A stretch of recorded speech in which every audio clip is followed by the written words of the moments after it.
जनता आक्रोश में, क्या भारत का प्रधानमंत्री जनता के विश्वास पर खरा उतरेगा? क्या आतंकवाद खत्म होगा? कौन देगा जवाब? कितने आतंकवादियों ने अभी तक कितने आतंकवाद को जन्म दिया और कितने मासूमों की जान ली है?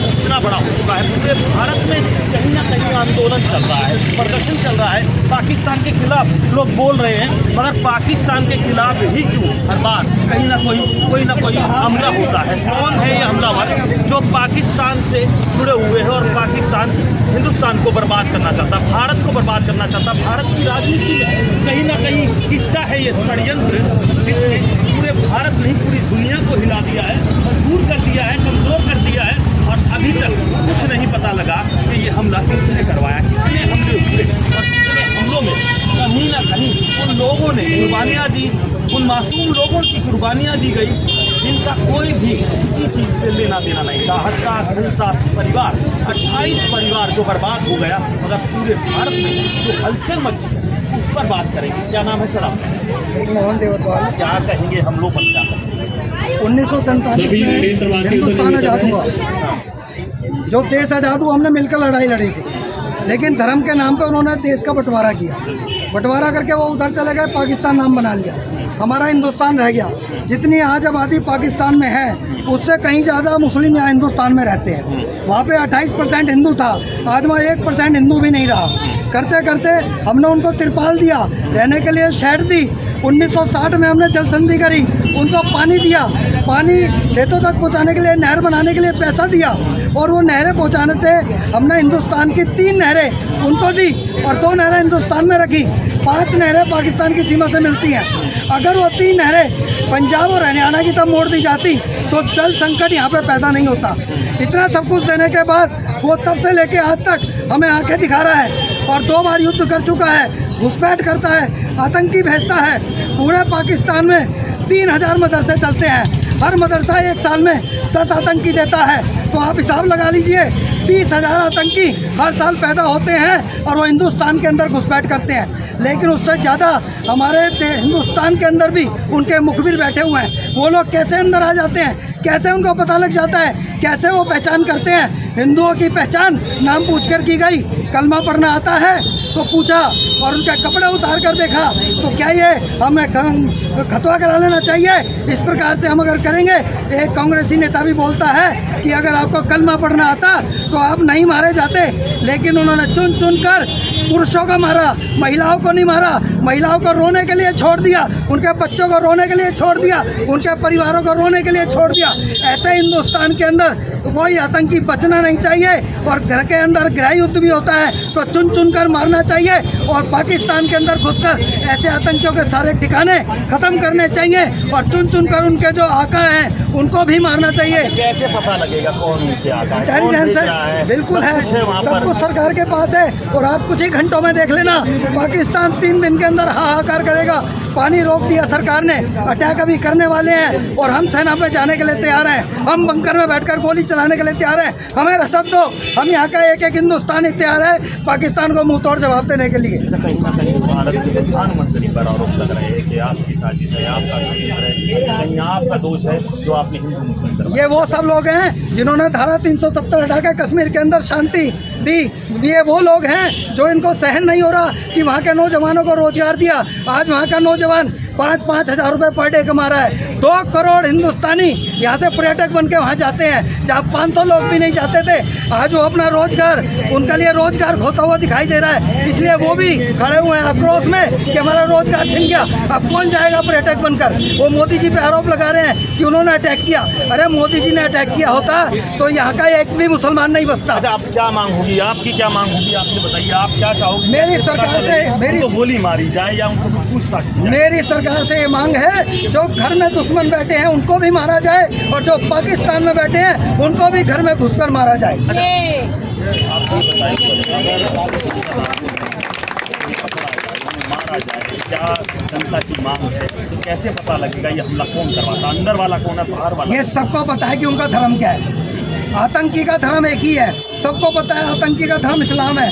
कोई भी गैर धर्म वाला आतंकी नहीं है। आप सारा रिकॉर्ड उठा के देख लो, पुलवामा अटैक जब हुआ उससे पहले कौन आतंकी आए, संसद पर हमला हुआ कौन आतंकी आए, बॉम्बे के अंदर ब्लास्ट हुए कौन आतंकी आए, वो सारे के सारे इस्लाम के लोग हैं। चुनाव होते तभी ऐसा क्यों होता है? चुनाव तो हर साल, चुनाव में जीत हासिल करने के लिए बीजेपी हमला कर रहा है। चुनाव तो यहाँ पे हर 2 साल के बाद होते हैं, तो क्या हर 2 साल के बाद यहाँ पर बट रहे हैं? कह रहे जब से 14 में आई है 2014 के बाद आपने किसी ने देखा? पूछो किसी से कि बस के अंदर बम फटा, ट्रेन के अंदर बम फटा, कहीं लिखा होता है कि अपनी सीट के नीचे देखो कि बम है कि नहीं है? आप देखो 2014 से यहाँ की जनता यहाँ का आवाज उठाती है। 250 शहीद हो गए,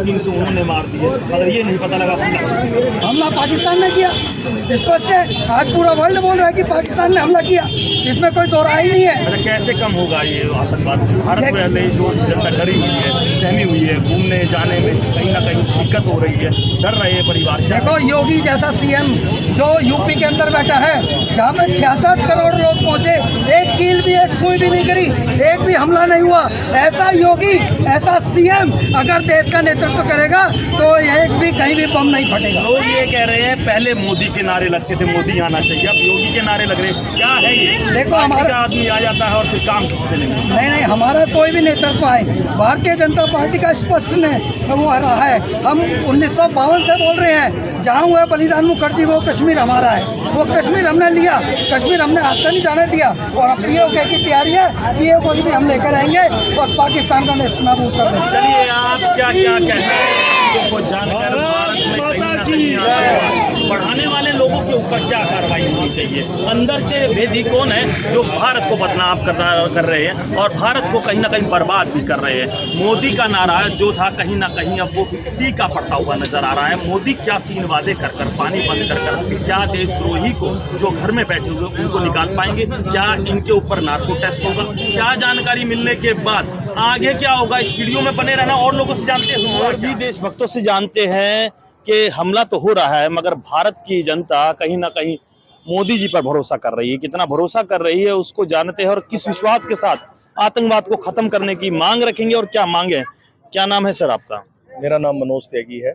क्या मांग होगी आपकी आतंकवाद को खत्म करने के लिए? आतंकवाद को खत्म करने के लिए हमारी एक ही मांग है कि जिस प्रकार की कार्रवाई हिंदुओं के साथ हो रही है, अगर भारत में भी अगर वो करना है तो हम एक सीधी सीधी मांग करते हैं कि मुसलमानों का शरीयत कानून लागू जैसे दुबई या मुस्लिम कंट्रियों में लागू है, तो यहाँ पर मुसलमानों के लिए शरीयत कानून और हिंदुओं के लिए हिंदू कानून लागू होना चाहिए कि चोरी की सजा हाथ काटना है तो मर्डर की सजा भी जो लोग इस तरह की घटना कर रहे हैं उनके खिलाफ उनको सजाए मौत मिलनी चाहिए। तभी शरीयत की उनकी जो डिमांड रहती है, ये नहीं चलेगा कि लाभ लेना है तो हिंदू कानून और भारतीय संविधान के अनुसार कानून से मदद लेंगे और लाभ लेना है तो भारतीय संविधान से लाभ लेंगे, लेकिन जब बात आती है भारतीय कानूनों को लागू करने की तो शरीयत के कानून से लागू करेंगे। ऐसा नहीं चलेगा। अब देश में हमारी मोदी सरकार से भी सीधी सीधी मांग है कि इस देश में एक कानून, एक संविधान, एक निशान के आधार पर काम होना चाहिए। ये जो डिवाइडेशन वाला काम अभी तक 70 सालों में देश में चला है, 75 सालों में, ये बंद होना चाहिए, पूर्णतः बंद होना चाहिए। अच्छा, कितने इधर जो एरिया जो आपका क्षेत्र है, मोती नगर, सुदर्शन पार्क, बसई दारापुर, सारा इधर इकट्ठा हुआ और कहीं ना कहीं आतंकवाद बात हुई। क्या लगता है आतंकवाद कैसे कम करवाएंगे? सिर्फ एक ही मुद्दे पर, पानी बंद करने पर। कितनी बार हमला हुआ और हर बार चुनौती देकर, छोटी सी चुनौती देकर। हमें पूरा विश्वास है अपनी भारत सरकार के ऊपर, मोदी सरकार के ऊपर, ये जनता का विश्वास है कि जिस प्रकार की घटना पहले आतंकवादी घटना हुई थी और उसकी प्रतिक्रिया वहां जाकर आतंकवादी ठिकानों को बर्बाद करके की गई, अब की बार ऐसा नहीं है। अब की बार अगर ये कार्रवाई की शुरुआत होगी तो पूर्ण रूप से पाकिस्तान भारत का अंग होगा और यही कार्रवाई की हम भारत सरकार से मांग करते हैं। आपकी क्या मांग होगी? ये कि उनको बहुत बुरी बुरी सजा दी जाए, ऐसी जो आगे भूल जाएंगे कुछ भी कि हमारे साथ ऐसा हुआ है, कभी जिंदगी में करेंगे नहीं वो। चलिए, और भी साथी जुड़े हुए हैं और राम, आप कुछ बोलना चाहेंगे? जी जरूर। जैसे कि अभी मनोज जी ने कहा कि पाकिस्तान को नक्शे से ही मिटाने की जरूरत है, क्योंकि आतंकवाद की नींव तभी खत्म होएगी जब हम इसके ऊपर एक कड़ा प्रहार करेंगे। और सरकार से मेरी ये गुजारिश है कि वह अब की बार आतंकवाद को जिंदा दफन करने के बारे में सोचे। आतंकवाद को अब बिल्कुल भी सहन से बाहर है और ये इस प्रकार की घटना को रोकने के लिए एक बड़े कार्रवाई की जरूरत है। अच्छा, एक ही बार में इस बार सफाया कर दिया जाएगा या फिर दोबारा से एक नई चुनौती होगी? बड़ा सफाया करना चाहिए, बड़ा प्रहार करना चाहिए। छोटे मोटे प्रहारों से काम नहीं चलेगा, एक मजबूत प्रहार करके इनको बता देना चाहिए भारत की शक्ति के बारे में। अच्छा, आप युवा हो, आप तो जानते हो कि इसको जितने भी अपराधी, जितने भी आतंकवाद को फैलाने वाले, जिन्होंने 28 लोगों को मारा गया, उनको मार देना चाहिए या पहले उनसे छानबीन करनी चाहिए, नार्को टेस्ट होना चाहिए, पूरे भारत को कहीं ना कहीं लाइव दिखाना चाहिए? भाई साहब, टेस्ट वगैरह कुछ नहीं होना चाहिए, उनको पकड़ना चाहिए, पहले उनकी पहचान करनी चाहिए कि वे आतंकी कौन थे, फिर ये पता लगाना चाहिए कि किनके कहने पे वे आए थे। पूरी साजिश करता जो इनका पूरा ग्रुप था उसके पूरी पहचान करके उनको जनता के आगे करके, या तो पहले उनको मार दो या जनता के आगे करके उनको मारो, परंतु उनको ऐसा सबक सिखाया जाए कि मानवता के लिए भी ये याद रहे कि भाई कोई भी मानवता के ऊपर अगर ऐसा प्रहार करेगा तो उसको ऐसा दंड मिलेगा, ऐसा दंड मिलेगा कि आगे कोई भी ऐसा करने से पहले 1000 बार टारगेट किया गया है हर हिंदू को, और कहीं ना कहीं मुस्लिम, हिंदू, जात पात, कहीं ना कहीं राजनीति, कहीं ना कहीं वो षड्यंत्र कौन रच रहा है जो कहीं ना कहीं पूरे भारत की जनता को कहीं ना कहीं सोचने पर मजबूर कर दिया है, अब डर बैठा हुआ है और कहीं ना कहीं कड़े कदम उठाने पड़ेंगे मोदी सरकार को। आपका क्या कहना है, क्या होना चाहिए? क्या नार्को टेस्ट होना चाहिए? क्या आतंकवाद को कैसे खत्म करने के लिए क्या नया कदम मोदी सरकार उठाएगी? आपका क्या कहना है? इस चैनल को ज्यादा शेयर करें और सब्सक्राइब करें, कमेंट जरूर करें। जय हिंद, जय भारत, जय संविधान।